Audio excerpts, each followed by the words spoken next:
昔々、霧に包まれたお墓の並ぶ森がありました。その名はメイムの森林だよ。最近あそこに不思議な茨が生えてきたんだって。ニキ、見に行こうよ。ねえ、森から戻ってきてからずっと上の空じゃない。スープ今日も飲まないの？あの森で霧の中に変なダメだわ、思い出せない。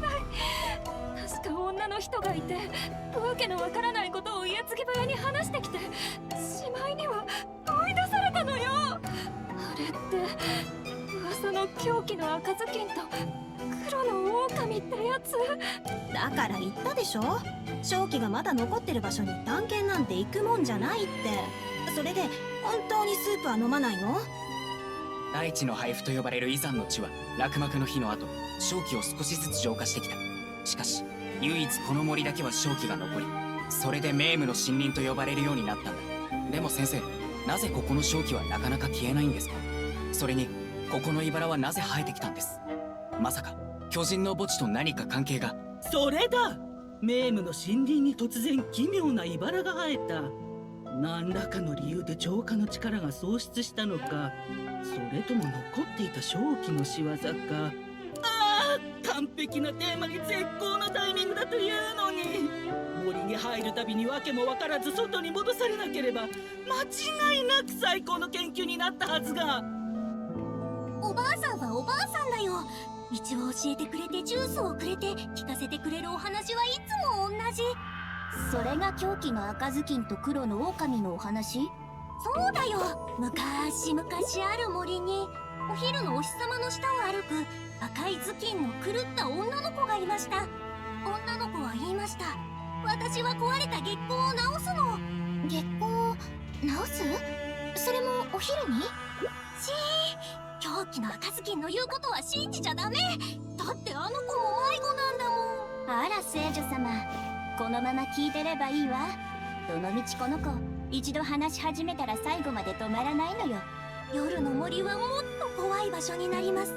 ガサガサガサガサ、音を立てて茨を背負った黒の狼が現れました。狼は言いました。俺はこの爪の先の月光を研ぐ。やっぱり童話といえば狼よね。それじゃあ月を壊したのは狼なの？シュッ、黒の狼の爪には触っちゃダメ。あの爪は自分のことまで傷つけちゃうの。はいはい、それでどうなったのキュリミ？女の子は狼を探して、狼は女の子を探して、ぐるぐるぐるぐる朝の霧の中に消えて夜の霜の上で転んで、そうやっていつまでもいつまでもお互いを見つけられませんでした。それでおしまい？おばあさんはそう言ってたもん。霧と木の向こう、3匹の子豚の家の隣に住むおばあさん。あなたのおばあさん、メイムの森林に住んでるの？おかしいでしょ。血のつながったおばあさんじゃないわ。なんでもこの子が森に物語を探しに行って知り合ったとか。でもあの森に家があるなんて、あそこは落幕の日の後の瘴気が残る唯一の場所で、とても住めるような環境じゃないわ。そのせいかおばあさんは病気だとか。それでこの子集めた壺のかけらを薬草パンとたくさん交換していったんだけど。おばあさんの病気とっても悪いの。咳なんて巨獣の声より大きくて、前はパンを食べればちょっと元気になってくれたんだ。でも最近は調子が悪くなるばっかりで、森まで病気になったみたい。どうすればいいの？あの茨が森に入れてくれないんだ。木の傘まで怪我しちゃってお家に近寄れない。おばあさんこのままずっと治らないの？まさか死んじゃうのかな？どうしよう。どうすればいいの？大丈夫よ、落ち着いて。おばあさんはきっと無事だわ。そうそう、ここにいる聖女様なら茨なんて平気よ。あっさり幹に押し付けちゃったよ。そうなんだ、よかった。おとぎ話の通りだね。誰よりも賢くて勇気がある赤いマントの女の子のお話。銃を持って大切な薬草をおばあさんに届けるんだよ。賢くて勇気がある？私は確かにそうかも。ニキ、引き受ける流れになってるよ。あら、いいじゃない。それじゃあおとぎ話らしく、私も通りすがりの妖精として祝福を送ろうかしら。ほら、このカゴごと聖女様にあげるわ。ってことは薬草パン？それにムーンストーンよ。ここの月は変だもの。何か言いたいことでもあるみたい。月光月光照らし出すのは、失われた記憶を引き上げれば真実にたどり着けるのかしら。容器の赤ずきんと黒の狼に気をつけてね。薬草パンをおばあさんに届けて。キュリミもルビラもこの森みたいに変わってるよね。でも例のおとぎ話と同じことが起きるとしたら、おばあさんってまさか狼のおばあさんじゃないよね。見て、こんなにトゲトゲが生えて、本当に森は病気なんだ。だから森の中から怖い声が聞こえてきたんだね。きっと痛くて叫んでたんだ。かわいそうな森さん、お医者さんに見せなくちゃ。キュリミの話すおとぎ話好き。あんな短い話じゃ何が起きたかわからないよ。狂気の赤ずきんは黒の狼を見つけて、それでどうなったの？大丈夫よ。きっとキュリミはまたおばあさんに会えるはず。だから私から頼んでおくわ。おばあさんに狂気の赤ずきんがあの後どうなったか聞いてほしいって。なんだって？あの森に病気のおばあさんが住んでるだなんて本当に信じてるの？だって正気がまだ消えてないんだよ。探検家だって誰もあそこには近づかないんだ。おばあさんはキュリミの作り話なんかじゃないわ。私遠くから見たの。森の奥に小屋があって、でもそこに住んでる人たちは私たちとはちょっと違う姿で。あなたは？ニキ、この霧なんか変だよ。飲みなさい。これはママがあなたに残したスープだ。スープ？飲みなさい。飲みなさい。あなた誰なの？私。名前はとうに消えた朝露のように森に忘れられて、あなたたちも壮麗に参加を。それって？振り返らないで。霧に足跡を飲まれるから。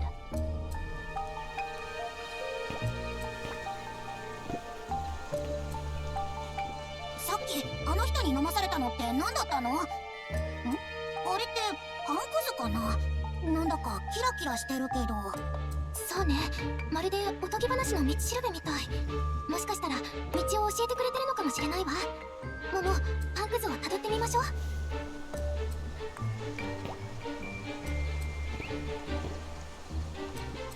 本当におばあさんの家まで続いてるのかな？だとしたら思ったより親切な人だね。でも不思議ね。どうしてこんなことを。とにかくまずはおばあさんのところに行かなくちゃ。あれって邪魔もん？なんでここに？まさかおばあさんもあいつらに。落ち着いてモモ。あの邪魔者たち邪気が感じられないわ。それに何か話してるみたい。こっそり聞いてみよう。ねえウサギさんすごいわ。あなたにもらったジュースとってもまずいって言いたいんですか？ホックマウスなんて美味しい美味しいって3本も飲んでたのに。いえ、そうじゃないのよああ、なんだか思い出すわ。昔森にとっても美味しいと言いたいんですか？それはよかった。さすが掃除屋さんのレシピ。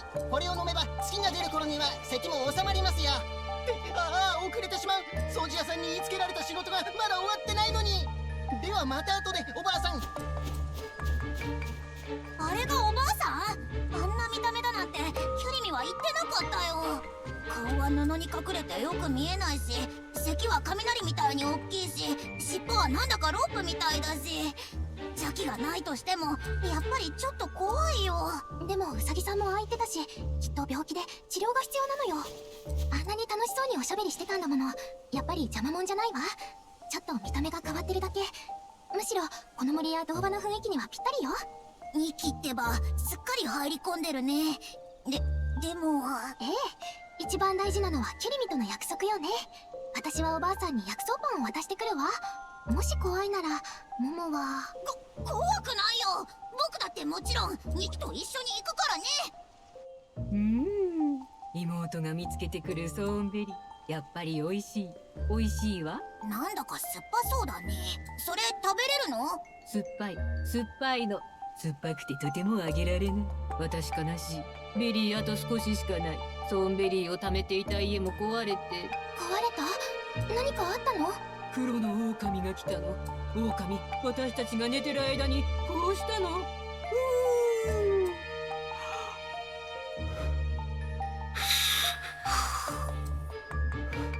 話しながら寝ちゃったよ。寝てない。あの狼、ふーって息を吹いて。いいえ、違う。足で蹴って。とにかく悪いのは全部狼。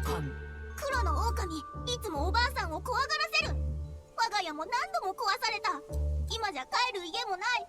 私たち毎晩おばあさんの家に泊まってる。おばあさんの咳が治らないのもきっと私たちがお邪魔してるせい。おばあさんの病気はまだ良くならないの？それならお医者さんを呼んだ方が。治らない、治せない。おばあさんの病気は悪くなるばっかり。どうしよう、銃がない。誰か狼を追い払うのを手伝っておくれ。そう、狼。あの狼のせい、家は崩れた。机はひっくり返った。洋服ダンスも倒れちゃった。妹が仕立ててくれた礼服までボロボロにされたんだ。この後墓地に行くっていうのに何を着ればいいんだい？葉っぱで着飾れっていうのかい？どうして墓地に行くの？わからない。それは森のみぞ知る。とにかく壮麗が始まるんだ。いつも通りに。あれ？僕なんでこんなこと言ってるんだろう。頭がクラクラする。空もくるくる回ってる。もういいや。考えるのはやめる。こんにちは。おばあさん？私たちはキュリミの友達です。あの子は茨のせいでここに来られなくて、代わりに薬草パンを届けに来たんです。あら、なんていい子なの？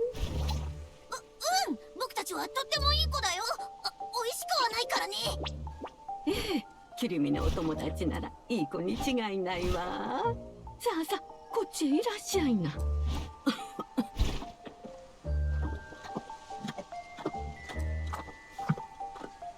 まあ、おいしい。せっかくだし、おばあさんのお話を聞かせてあげようね。キュリミが見つけた古いお話よ。この森ではね、道が霧に飲み込まれて見えなくなっちゃうことがあるのよ。そうして道に迷うと狂った女の子が現れる。あなたの一番大切なものを私にちょうだい。そうすれば正しい道を教えてあげるから。赤い頭巾を揺らしてね。狂った女の子はそう言うのよ。それって狂気の赤ずき？でもキュリミは信じちゃダメだって言ってたよ。ええ、でも道に迷った人は何も知らなくてね。だから大切な記憶を女の子に差し出して道案内をしてもらったのよ。でも歩けば歩くほど森の出口は遠ざかってしまって、さらに森の奥深くへ。やっぱり大嘘つきなんだ。やがて夜になって道に迷った人は霧の中で月を見たわ。すると遠くから狼の遠吠えが。まさか黒の狼？そう、黒の狼が血の匂いをまとって現れたの。狼はその鋭い爪で月を引き裂いて。狼だ。ゆうべまた家を壊された。また家を直さなきゃ。静かに、見つかっちゃうわよ。道に迷った人は走っておばあさんの家にたどり着いたわ。霧の匂いが鼻をつき、家の外は茨だらけだった。そして家の中からは年老いた声が聞こえたの。助けてあげなきゃ。おばあさんは尋ねたわ。お前さんはあの嘘つきの狂気の赤ずきんかい？違うよ。それともみんなを傷つける黒の狼かい？違うわ。なら早くお入りなさい。狼は赤ずきんを探し、赤ずきんも狼を探している。この森は恐ろしい場所なの。本当ならお前さんが来るべきところじゃなかったんだよ。おばあさんの家ならサクサクのパンも温かいスープもあるわ。さあいい子だからこっちにおいで。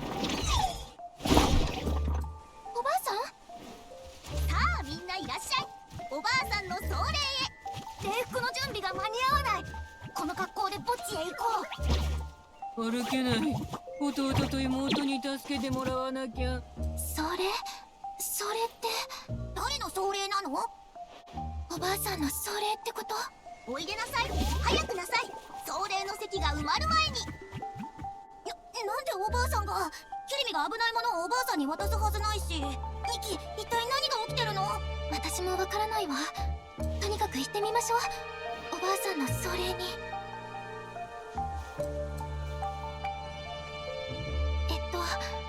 壮麗ってここで合ってる？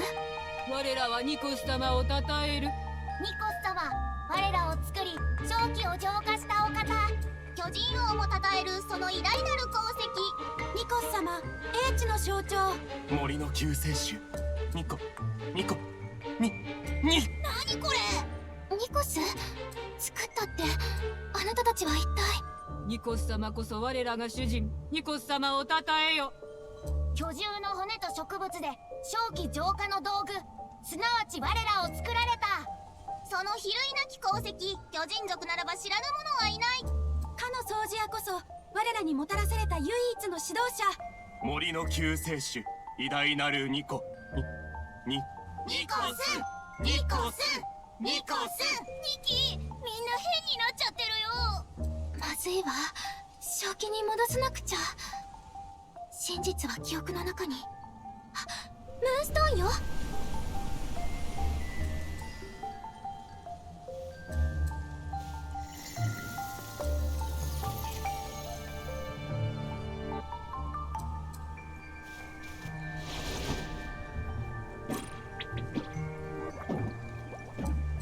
星々を作る偉業を成し遂げたその騎士は故郷へと急いでいました。月よりも尊い冠が彼女を待っています。軒先には小鳥が止まり歌を歌っていました。チュンチュン。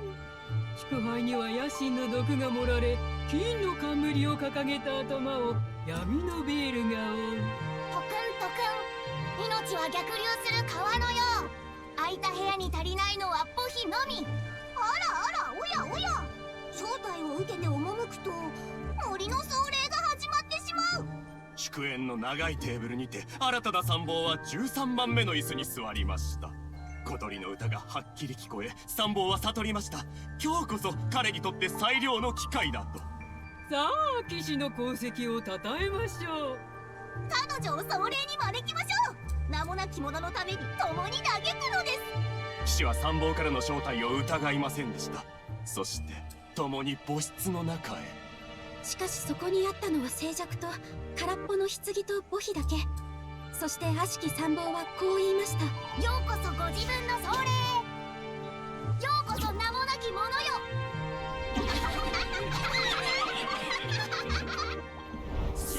死ぬみんな死ぬ。あなたの参列を歓迎します。ニキ、みんな何を言ってるの？この壮麗は何かがおかしいわ。でもおばあさんは。遅刻だ遅刻だ。皆さんお揃いで余計なものは出して。掃除屋さんがお待ちです。おやおや、なぜここにそんなものが。さあこちらに渡しなさい。この壮麗は一体。黒の狼の声だ。黒の狼がやってくる。なんてことだ、黒の狼が。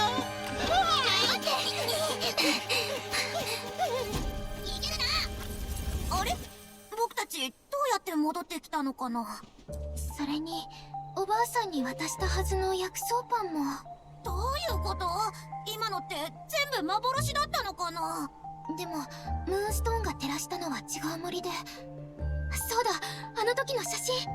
額縁は同じだけど中身の写真だけが変わってる。みんなの家みたいね。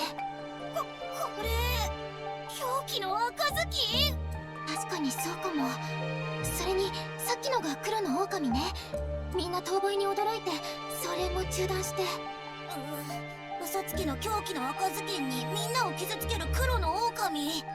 おばあさんのお話が全部本当になってるよ。落ち着いて。そういえば壮霊でもみんなが物語を。そこに何か手がかりが。確かみんなは巨人族のニコスを称えてたわ。正気を浄化するためにみんなを作ったって。みんな巨人族が発明した作り物ってこと？見た目は変わってたけど正気を浄化できるなんてすごいね。前に考古学者の人が言ってたわ。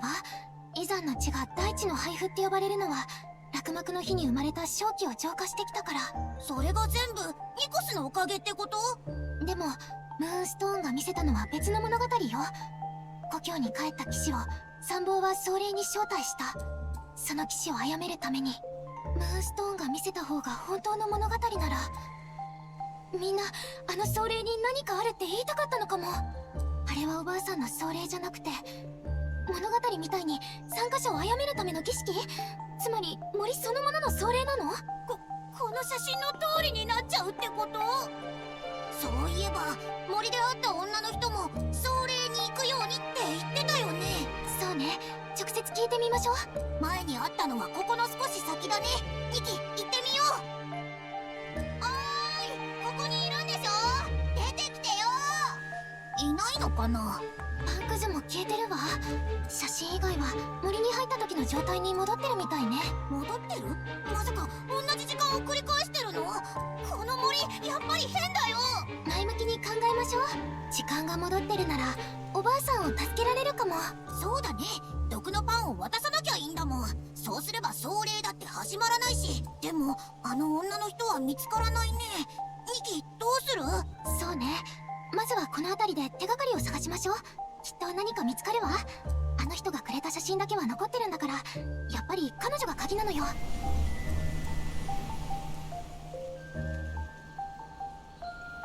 ニキ、どうしたの？何が見えたの？ムーンストーンが見せた光景をつなげたら一つの物語になったの。昔々森の女王に最愛の娘が生まれて、12人の魔法使いがお祝いにやってきたの。でも最後に国威の魔法使いが現れて命を脅かす呪いをかけた。そして女王に告げたの。我を新たな王とせよ。そして姫が我を助けるのなら彼女の恐ろしい未来は回避できる。女王は王国を守ることを選んでその要求を拒んだ。娘の未来を深く案じながらも最後の魔法使いにも呪いは解けなかったけど、呪いをやがて来る長い眠りに変えた。姫君が真の月光で目覚めるまでの。姫君は美しく賢く優しく成長した。姫君が成人する前に女王はこの世を去り、国威の魔法使いが現れて自分こそが本当の父で王位を継ぐものだって言ったの。自分の言葉を信じるなら姫君を守るって。悪い魔法使いの言うことなんて信じちゃダメだよ。それでどうなったの？するといつもそばにあった鏡が女王の身に起きた真実を映したの。国威の魔法使いは姫君を王冠の飾りにしたかったけど王位を妨げることも恐れていた。彼は女王に毒を盛り姫君を恐怖で縛ろうとしたの。彼女が拒めばその全てを壊すつもりだった。姫君は復讐を心に誓ったわ。でも女王の残した甘いスープを毒とすり替えられ姫君の銃が鳴ることは二度となかっ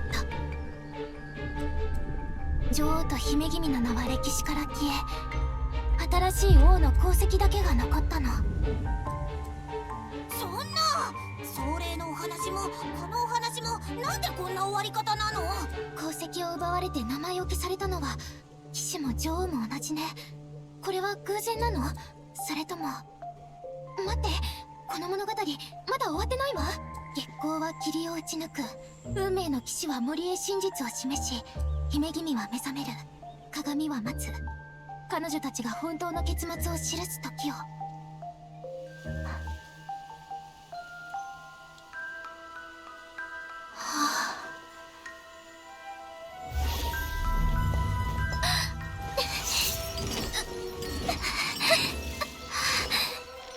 飲みなさい。飲みなさい。あ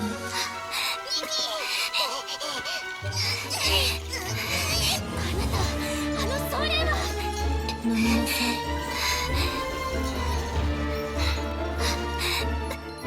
言うことを聞くんだ。さあ飲みなさい。お前のママは死んだ。俺の言う通りにする。飲まないならば怪物になれ。いいえ、怪物になっても絶対に。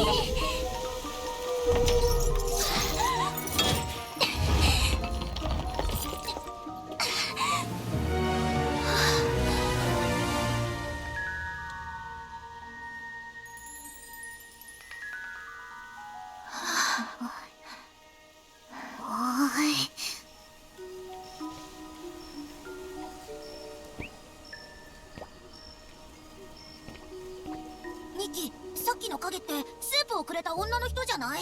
最後に笑ってた気がするよ。なんでだろう。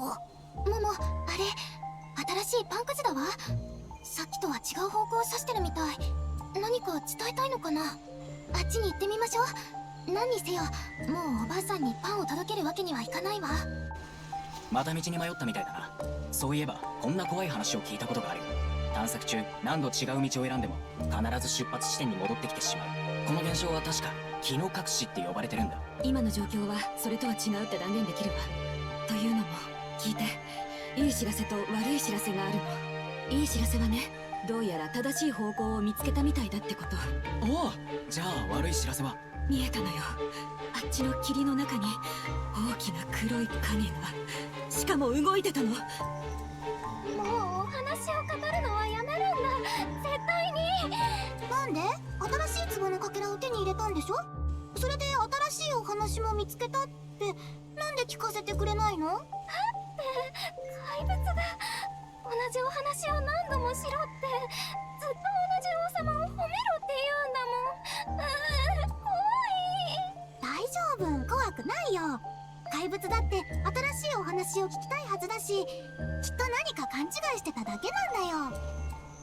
昔々のそのまた昔。ある森にお昼のお日様の下を歩く赤い頭巾の狂った女の子がいました。壊れた月光。鏡よ鏡、教えてちょうだい。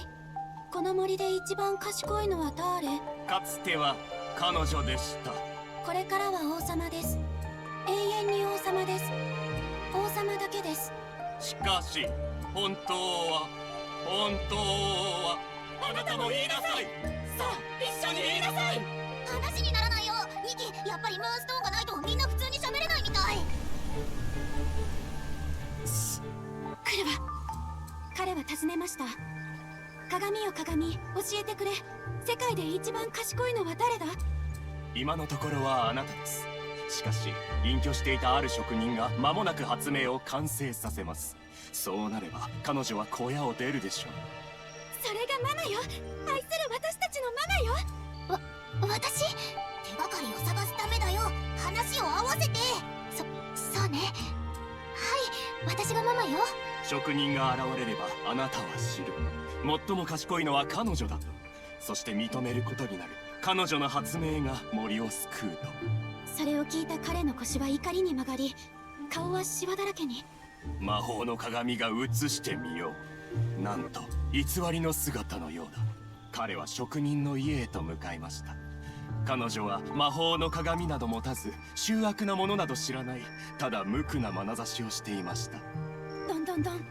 腰の曲がったおばあさんが私たちの家の扉を叩きました。見てママ、おばあさんのカゴの中は甘い香りの花でいっぱいよ。いい匂いね。ママはおばあさんから花を買い、おばあさんは去っていきました。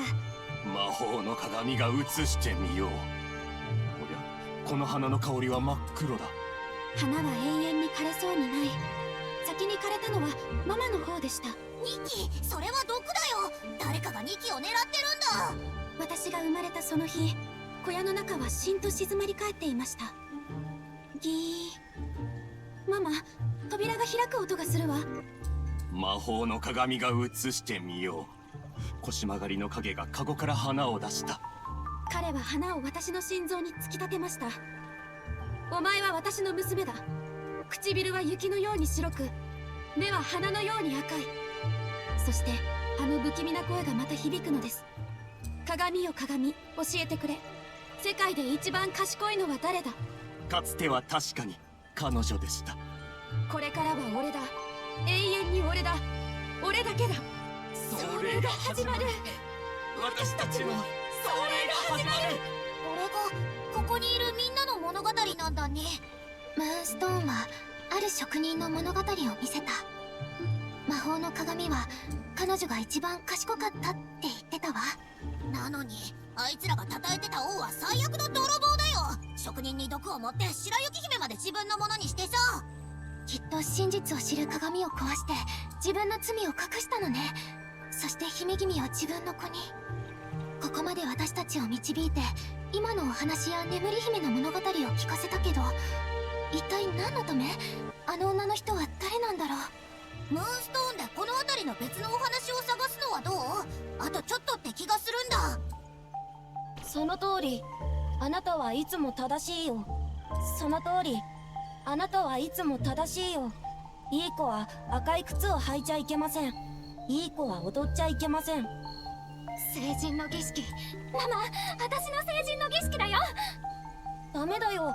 王様の言うことを聞かなくちゃ。黒い上着に黒い靴で従順ないい子になりましょう。僕らは全て王様の望むままにしてきました。王様の前で賛歌も歌います。みんな同じ服で偽物の賛歌を。本当にそんなものが好きなの？私が好きなのはママのお話だけ。でも命令に従わなくちゃ王様に怒られるよ。怒ればいいわ。私はママの自慢の娘になる。赤い靴を履いて自由に踊るんだ。でも王様はそんなこと許してくれないよ。王は子供を愛してないんだ。ママなら成人の贈り物をくれて励ましてくれる。なら君がもらった贈り物はどこにあるの？どうせ王が隠したんだよ。でもあの赤い靴がなくたって私はずっと踊り続けるから。王様は僕らに命じました。あの反抗的な少女を追放せよ。少女に踊り続けるという罰を与えようと王様は言いました。森で迷子になった狂った少女を覚えている者はいるか？僕らは首を横に振りました。そしていい子になって声を揃えて賛歌を歌います。王様は永遠に僕らの王で父なのです。私は狂ってない。いつか必ずママからの贈り物を取り戻すんだ。迷子の狂った少女ってまさか。静かなる魔女は鎧を作る。王様のおっしゃる通り、皆が彼女を忌むべきだ。静かなる魔女は家系台へ向かう。王様のおっしゃる通り、皆が彼女を忌むべきだ。私は怪物になる。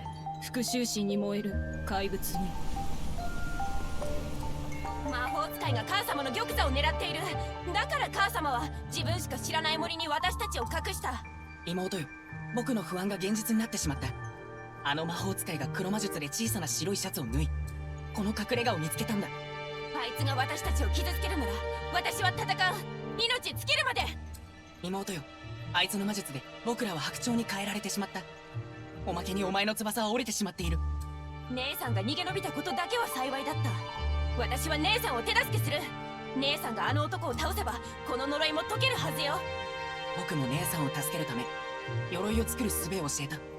でもそれはこの世で最も過酷な仕事だった。姉さんは手から血を流し、眠らず休まず無言で働き続けた。やがて姉さんは裁判にかけられ、全てを滅ぼす怪物、静かなる魔女だと言われた。人々は怯え、姉さんは家系台へ。鎧が完成した。復讐を始める。姉さん、一緒に戦うわ。この折れた翼でも少しなら火を遮ってあげられる。破れてもなお、僕らはこの翼を燃やして玉座を狙うあの男に突撃したんだ。もう一度やり直せるとしても私は鎧を作る。何度でも抗う道を選ぶわ。反逆の怪物？それってムーンストーンが照らしたどの物語も登場人物の境遇がよく似てたわ。職人の発明は王に盗まれた。森の女王は国威の魔法使いに玉座を奪われた。それに白雪姫も反抗的な女の子も静かなる魔女もみんなあの王様と必死に戦ってたよね。ムーンストーンが見せたものが真実なら、王が彼らに語らせた物語は自分の罪を隠す偽りの歴史なのよ。あの人が本当のお話を見せてくれたみたいだね。でも何を伝えたいのかな。お話の中の狂った少女と反逆の怪物、狂気の赤ずきんと黒の狼みたい。あ、本当だ。赤ずきんはみんなから狂ってる、嘘つきだって言われてるけど、お話の中の反抗的な少女みたいに赤ずきんの言ってることの方が正しいのかもね。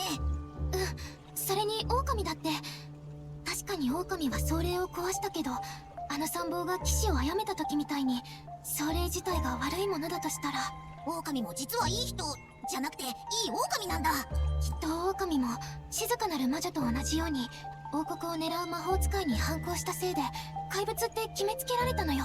これで全部のお話がつながったね。つまりあの女の人は私たちに本当の物語を見せようとしてたのね。この森の秘密に気づいてほしくて。物語に出てきた賢い女王や職人も反抗していた少女たちも邪悪な男もそれぞれ現実の誰かを指してるの？ああ、遅れてしまう。時間に遅れてしまう。掃除屋さんに言いつけられた用事が終わってないのに。おばあさん、おばあさん、ジュースを届けに来ましたよ。あれ、うさぎさんのジュースもまた出てきたよ。まさか毒が入ってたのはジュースの方？ママ、追いかけよう。おばあさん、待って、それは。おばあさんの家ならサクサクのパンも温かいスープもあるわ。さあいい子だからこっちにおいで。そんな、また間に合わなかった。さあみんないらっしゃい。おばあさんの壮霊へ。礼服の準備が間に合わない。この格好で墓地へ行こう。歩けない。弟と妹に助けてもらわなきゃ。おいでなさい。早くなさい。壮霊の席が埋まる前に。まずいよニキ。また前と同じようにみんなが動き出した。早くここから逃げなきゃ。ニキ、みんなのセリフ前回と同じだよ。まるで時間がループしてるみたい。もしかしてみんな故障しちゃったのかな。でもだからってなんで僕たちまで巻き込まれてるんだろう。私にもわからない。でもあの女の人だけは新しい場所に導いてくれてたくさんの物語を見せてくれたわ。きっと気づいてほしかったのよ。みんなが信じてる掃除屋はおばあさんに毒のジュースを運ぶ邪悪な存在。むしろ信じるべきなのはみんなが怖がる狂気の赤ずきんや狼の方だって。どうしたらこの繰り返しから出られるのかな。狂気の赤ずきんたちを見つければいいの。でもどこに。狼は壮霊に現れるはず。そっか、それならきっと森にいるよね。ちょっと怖いけど探しに行こうよ。ニキ、どこから探す？そういえば子豚たちは毎晩狼に家を壊されてるって。それなら3匹の子豚の家の周りに痕跡があるかも。調べてみましょう。どうしてここに服の切れ端が？そういえば前も道に散らばってるのを見た気がするね。でも森にいたみんなは服を着てなかったよ。変ね。もしかしたら狼と関係があるのかも。まずはこの切れ端をたどってあっちへ行ってみましょう。待って、あなたを傷つけたりしないわ。あの女の人が教えてくれたの。それを壊したのはみんなを守るためなのよね。まさかここまでたどり着くとは。あれ、この声どこかで聞いたような。あなたはあの女の人？どうして狼になったの？あなたが見せてくれた物語やこのループは一体。私があのスープであなたたちをループに引き込んだ。1杯目はループに取り込み壮霊に加えるため、2杯目を抗えなかった者は外の世界に返し全てを忘れさせる。そっか、キュリミや探検家たちが森に入れなくなったのはそういうことね。そうだ。そしてあなたはスープをこぼしここまで来てくれた。ありがとう。大丈夫？ねえ、どうしてそこまでして壮霊を邪魔し続けてきたの？あの壮霊はニコスの残した命令だ。皆がこの森の瘴気を浄化し終えた時、ニコスの作った掃除屋が壮霊を開く。役目を終えて不要になった道具を葬るために。まさか物語に出てきた卑劣な王や参謀もニコスって人？そうだ。皆を救うには壮霊を阻止しなければならない。だが命令が取り消されない限り全てはリセットされ、壮霊もまた始まる。それがタイムループの正体。外の世界とも切り離されて、この森だけが終わりのないループにとらわれてるのね。ああ、何度も何度も私は数えきれないほどの壮霊を阻止してきた。だが事態は悪くなる一方だ。この森は病んでいる。病んでるってあの茨のこと？ループの間隔が短くなっているせいで浄化しきれなかった瘴気が森の土に染み込んだ。それにより生まれたのがあの茨。初めのループでは次の壮霊まで数ヶ月の猶予があったが、間隔は徐々に縮まっていった。それが数週間、数日となり、おそらく次は目覚めた瞬間墓地にいるだろう。壮霊も止められず、皆は完全に葬られる。私を助けてくれ。どうしてニコスはそんなひどいことを？あなたも彼に作られたの？それにどうしてその姿に？私どうすればあなたを助けて全てを終わらせられるの？もう時間がない。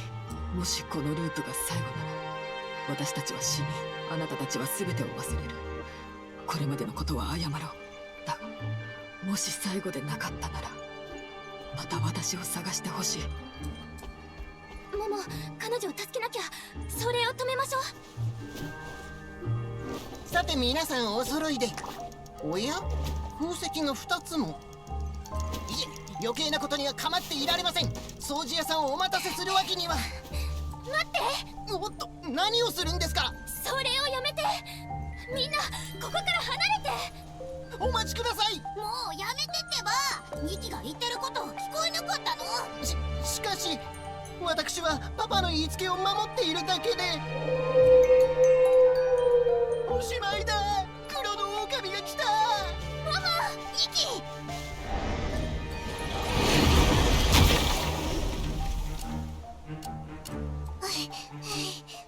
ここあの人に会った場所の近くだね。そうね、急いで彼女を探しましょう。ニキ、来てくれたのか。赤いズッキン？まさか狂気の赤ずきんもあなたなの？そっか、朝の霧の中に消えて夜の霜の上で転んで高いを見つけられない。それは二人が同一人物だからね。ああ、赤ずきんも狼も私だ。迷いで狂った少女とも大きな怪物とも呼ばれている。一体何があったの？あなたはみんなを守ろうとしただけ。それなのに怖がられて狂ってるだとか怪物だとか言われて。ニコスが私の存在を消した。かつて彼は私を騙して一杯のスープを飲ませた。私は意識を失い、目を覚ますと仲間たちは私を忘れ、なぜか掃除屋を崇拝していた。それにママもいなくなっていた。ママって？巨人の墓地で墓守りをしていたリタルヒだ。彼女は私たちに命を授けた。私たちを育て知識を与えてくれた。ママこそ私たちの創造者。つまりみんなが言ってるお話はやっぱり嘘だったのね。リタルシさんがみんなを作って指導者はあなただった。それなのにみんなが覚えてるのはニコスと掃除屋だけ。それで狂ってるなんて言われて、それでもあなたは壮霊を壊してみんなを助けようとしたのね。ああ、森や皆をこのまま死なせるわけにはいかない。ニコスが私を怪物に仕立て上げるなら本物の怪物になるまで。私の体は巨獣の骨。私の血管に流れるのはママの血だ。私はママが最も好んでいた物語の怪物狼になり、人々に忌み嫌われようと戦う道を選んだ。だがどうしても思うようにはならなかった。何度も抗ってきたのに。それが狂気の赤ずきん。私のことは赤ずきんと呼んでほしい。ママのくれた本当の名だ。もうじき私の力は尽きる。やはりニコスの言う通り、私が選べる道は2つに1つなのか。スープを飲み従順ないい子として葬られるか、スープを捨てて怪物になり繰り返す時間の中に囚われるか。ニキ、私は一体どちらを選べばいい？そんなのどっちも違うわ。彼らに従う必要なんてない。このスープは存在しちゃいけないのよ。選択させること自体が間違ってるわ。森のあるべき姿は誰にも決められない。森を縛るなんて誰にもできないの。私たちもそう。自由なのよ。そうだよ。それに今は僕と2機がついてるしね。どんな悪い奴にも負けないよ。ありがとう。あなたたちなら信じられる。実は最後の手段がママの母室に残っている。ついてきてほしい。ママは自分の部屋と秘密の実験室を地下の母室に建造した。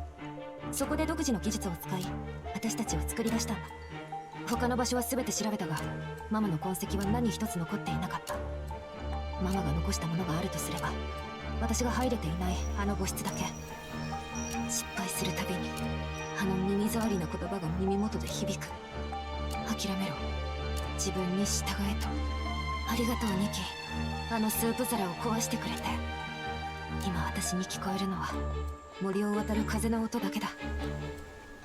ここをまっすぐ進めば巨人の墓地だ。ニコスが最も多く仕掛けを設置した場所。怪我された皆も妨害しに来るだろう。ニキ、信じても振り返ってもいけない。ニコスは森全体を怪我していた。ママが残した装置も全て。だから森に見つかれば排除されてしまう。ニキ、彼らの嘘を信じるな。止まりなさい、無礼な侵入者め。金額推しの招待状はどこ？それにその妙な服は何？うつろで嘘だらけの笑顔だね。君たちに王の花を鑑賞する資格はないよ。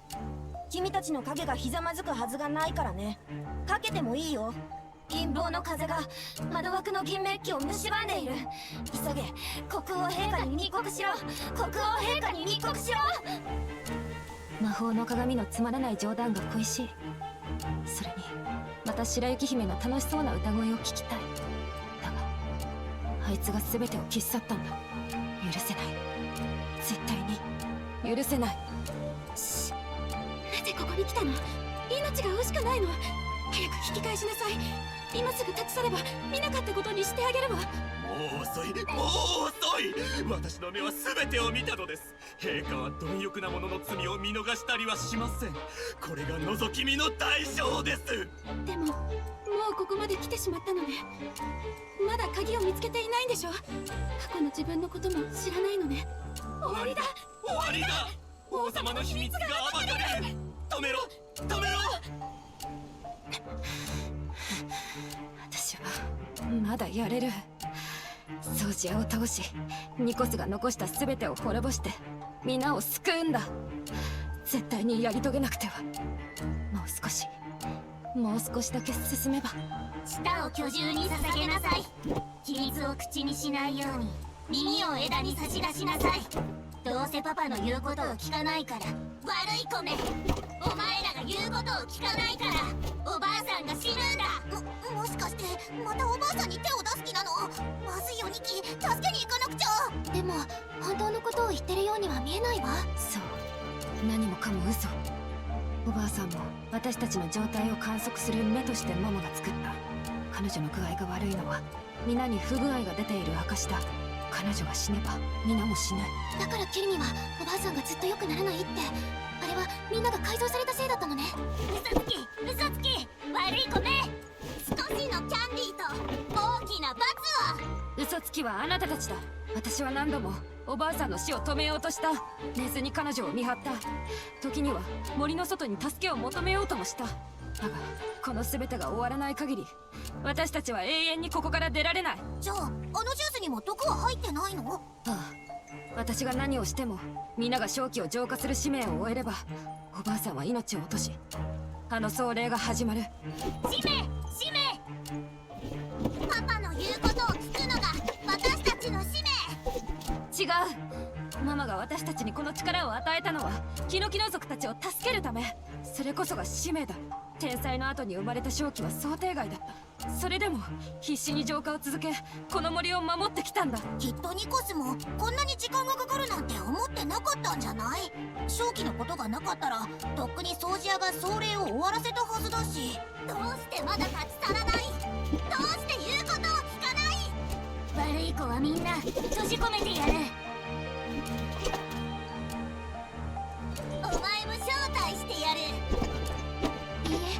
こに閉じ込められるべき人なんていないわ。あなたたちに自分のママを思い出させてあげる。このジョマモンたち、私たちを先に進ませないようにしてるみたい。ニコスの残した仕掛けが私たちを警戒してるのね。掃除屋を倒す鍵はきっとこの先にあるはず。何度もこの道を歩いてきたが、誰かと一緒に進むのは初めてだ。今回こそ結末までたどり着けるだろうか。ニキ、ここが墓室の入り口だ。それを完全に終わらせるには掃除屋を倒すしかないのかもしれない。ママの知恵を借りればきっとその方法が。ママってこのお墓の下に住んでたの？ずいぶん勇気があったんだね。ママは他の巨人とは少し違っていた。彼女は機械よりも森と自然を愛していた。ママは分かっていたんだ。自分の実験が周囲から認められないこと。だからこの墓室を秘密の研究室にした。ニコスは自分が発明した機械の事故で周囲からの信頼を失い、ここに流れ着いたんだ。ママは彼を信じ受け入れた。でも彼は恩人のリタルヒさんの発明を盗んで、その子供たちまで傷つけた。ひどすぎるよ。ああ、ただ幸い彼にも入れない場所があった。ママと私しか入れないママの最も大切な部屋だ。でも今は。そうだ、ニコスが私の存在を消し、私にも入れなくなった。森に受け入れられず、ママが残した部屋の鍵に触れることすらできない。だから探検家たちに助けを求めた。森の外にいるものならこの懐中時計をもう一度動かせるかもしれないと思って。懐中時計が鍵だったのね。リタルヒさんみたいな人にとっては自分の作ったものが生きた時間を受け継いでくれるものなのかも。ママの作るもの全ての誕生を見守ってきた時計が今ではただ壮麗の時を告げるばかり。狼に姿を変えた後、ママの部屋に力ずくで入ろうとしたこともあった。だが怪物でしかない私は外敵用の仕掛けに阻まれるばかりだった。もしかしてその体の傷もここで？あまりに何度も戦ってきたせいで、どの傷がどこでついたのか自分でもよく思い出せない。それも全部ニコスのせいよ。すぐに入って必ず掃除屋を倒す方法を見つけるわ。ニコスの陰謀を完全に終わらせなくちゃ。ああ、それにママの痕跡もあるといいな。ニキ、気をつけるんだ。この研究室には外敵用の仕掛けがある。ニコスに怪我されより厄介になっているはずだ。ここを進み仕掛けの一番奥に墓室がある。ニキ、頼んだ。あなたは自分を疑うことも決意が揺らぐこともないんだな。まるで遠い昔から森に立ち決して折れない木のように、あなたにはママの鍵を拾う資格がある。これが赤ずきんの言ってた仕掛け？わあ、茨がいっぱいだよ。やっぱりここも怪我されてるのね。でも大丈夫よ、任せて。ありがとうニキ、ようやく戻ってこられた。ここがママの実験室、私たちが生まれた場所。何か見つけた？このスープは。これは彼が私に差し出したのと同じものだ。つまり彼はこのスープをママにも飲ませたのか。毒のスープなんでしょ？ニコスは一体何をしたの？まさかママは彼にそんな。彼はママに恩を返すと誓った。この森のために全てを尽くすと言っていたのに。グランロア城の機械師だったニコスは城の機械の故障が原因で追放され、あてもなく森をさまよっていた。それを不憫に思ったママは一杯の温かいスープを与えた。そして彼はママの助手となり、私たちの成長を丁寧に記録した。毎日スープを作り、体にいいからと私たちにも配っていた。スープはママの研究に役立つ薬。彼はそう言っていた。飲めば早く成長できるんだと。私は疑わなかった。一度も疑わずに。真相までもう少しよ。調べ続けましょう。ニコスが何をしたとしても、何を企んでいたとしても、絶対に彼の思惑通りにはさせないわ。ママは私を一番勇敢な子だと信じていた。だから一番気に入っていた本から名前を取って私を赤ずきんにしてくれたんだ。だが赤ずきんは本当に物語の中の皆に良い結末をもたらせるのだろうか。私が眠りについていた間のこと、そして森を救う方法も。ママ、あなたのノートにその答えがあるのか。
リタルヒさんの残した他の記録にも最初のおとぎ話を語った場所が出てくるわ。ならきっとそこが。ニキ、行こう。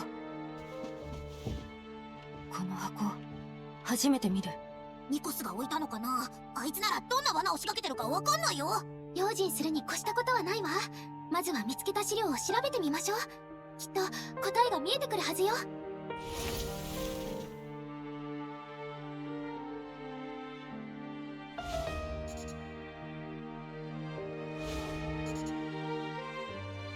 ニキ、これだよ。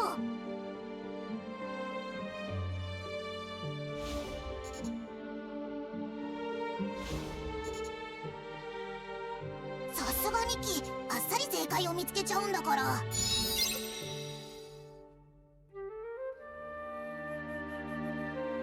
本当にひどいやつだね。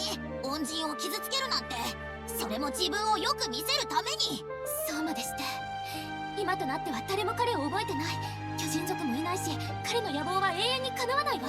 ニコスはいつも言っていた。いつか巨人族の栄光を再び取り戻す。グランロア城の皆がニコスの名を呼ぶ。その時は分からなかったが、今思えば滑稽だな。ただの泥棒のくせにそんなに大きなことを夢見てたなんてね。早くここの秘密を暴いてみんなに知らせようよ。そうね。彼の悪行を示す資料もちゃんと残ってるもの。つまり彼はここに入れなかったんだわ。ということはつまりここにあるこの箱は。これはママが私に残したもの。きっとそうよ。彼女が残したいって何度も口にしていた一番大切なもの。あなたへの贈り物なんだわ。彼女も渡すのを楽しみにしてたはずよ。贈り物。成人の儀式で私に渡すはずだったものか。成人の儀式？ああ、ママが言っていた。私が本当の意味で森を愛せるようになったら、森を守るための最後の方法を教えると。森を守る方法。赤ずきん、開けてみて。リタルヒさんが残したものならきっと今の森の行き詰まった状況も変えられるはずよ。だが私にできるのか。ママはもういない。森を守るよう託されたのに、私はその期待を裏切ってしまった。皆は欺かれ、森は汚され、ママも殺された。私は何一つ。違うわ。ニコスはここを怪我したけど、森もあなたもたった一度の災いで壊れたりしないはずよ。種が芽吹いて森が蘇るように。大丈夫。リタルヒさんのためにも森とみんなを取り戻しましょう。だが巨人になろうと怪物になろうと、私は無力だった。何もできなかった。危ない。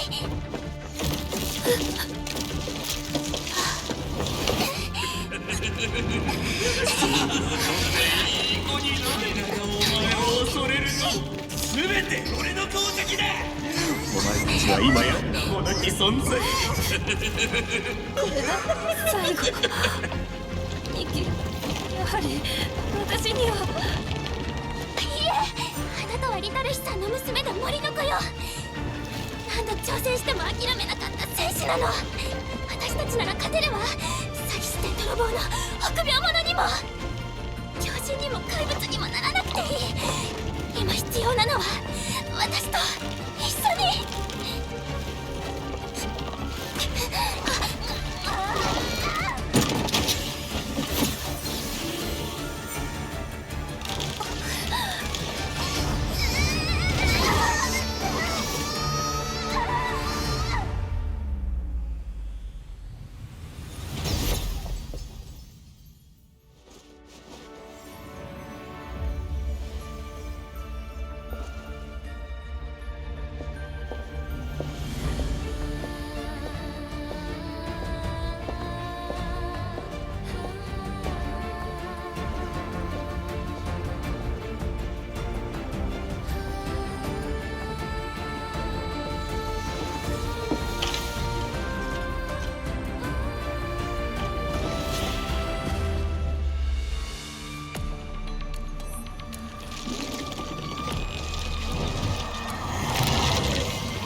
掃除屋もニコスももう誰もこの森を傷つけることはできない。葬られるのは偽物の名声だけね。ニキ、あなたのおかげでママが一番好きだった物語を完成させられた。赤ずきんの物語？ああ、赤ずきんは最も賢く勇敢な少女だった。彼女は故郷を追われた人々をまとめ、その先頭に立ち彼らを森へと導いて、彼女が霧を裂けばそこに進むべき道が現れた。そして森は両腕を広げ彼女を迎え入れた。キュリミが探してたお話の真実ね。それで続きは？赤ずきんは銃を拾い、その音を頼りに生き延びた。さらに彼女はその銃で傷ついた黒の狼を救ったんだ。赤ずきんは恩返しなど求めなかった。だが狼はいつか自分も彼女を助けると約束し、その時は訪れた。敵の奇襲で弾をほとんど使い果たした赤ずきんは残された力を振り絞って叫んだ。まだ力が残っているなら共に戦って。そして狼は彼女の声に応えたのね。ああ、その通り。赤ずきんの無言の許可を得て巨大な影が一口で彼女を飲み込んだ。顔を上げた狼の瞳は真っ赤に染まっていた。二人は一つになった。しなやかで力強い姿の彼女たちは必ず森を守ると誓った。それからというもの、狼は月の下で吠え続け、敵を森に近寄らせなかった。赤ずきんの仲間たちはいつまでも森で幸せに暮らしたんだ。ハッピーエンドね。これであなたもみんなの元に戻れるわ。ただママは結末に迷っていた。赤ずきんも狼も誰かを守るためだけに生きるなど、そんなことはすべきではないと。だから私たちが新しい結末を書くことにする。赤ずきんたちは敵の去った森を出て広い世界を旅する。もっとたくさんの木々と出会って、もっと多くの土地を巡るの。そうやって私自身がママの物語を完成させよう。ニキ、これをあなたに。これってみんなの。それではまた次の物語で会おう、ニキ。また会いましょう。またあっという間にいなくなっちゃったよ。ずっと閉じ込められてたんだもの。新しい旅が待ちきれなかったのよ。ママ、巨人の墓地で他のみんなの様子も見てみよう。おお、最も尊きお客様方。みんな思い出した？勇敢な狂気の赤ずきん。狂気こそが正気なら彼女は狂う。ママのお話には何て書いてあった？そこで狼が現れた。とっても怖いけどとっても強い。まだだよ。まだ運命からは逃げられない赤ずきんのお話だね。彼女はずっと待ち続けて、森をいつまでもいつまでもさまよい続けて、月に照らされて奥神の救世主が現れた。闇を照らし参謀の正体を暴く。スープ皿を破壊し道を切り開く。じゃあそれは。成人の儀式に変更です。お話の結末はママの命令。失われた名前が叫ぶ。昔々この地を歩いていたのは偉大な女神でした。彼女は森のために命を落とした。そしてこの地でははいつまでも忘れられない大きな赤い頭巾をピンク髪の女性のこと